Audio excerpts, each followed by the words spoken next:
100% hamımızın başına gəlib yeni bir işə başlayanda və yaxud da yeni bir hədəf qoyanda özümüzə çalışırıq ki, kiməsə deyək, fikirləşirik ki, kiməsə desək, kimsə bizə alqışlayacaq, kimsə bizə afərin deyəcək. Düzdür, bunu deyirlər və ən böyük problem də elə burada başlayır. Biz özümüzdə fikirləşirik ki, bu iş niyə alınmadı?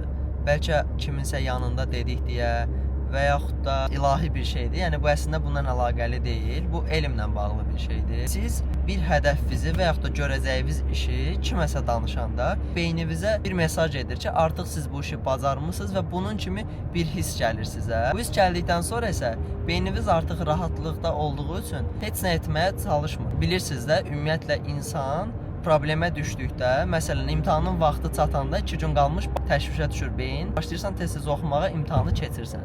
Bu da eyni cürə işləyir. Ümumiyyətlə bir iş görəndə və yaxud da qarşınıza hədəf qoyanda çalışın, özünüz eləyin və nəticələri insanlara danışın. Bu zaman siz qarşındakında gözündə çox böyüyəsiniz. Çünki artıq nəticə var ortada. Həm də özünüz üçün özgüvəniniz yüksək olacaq ki, siz bir işi bacardınız.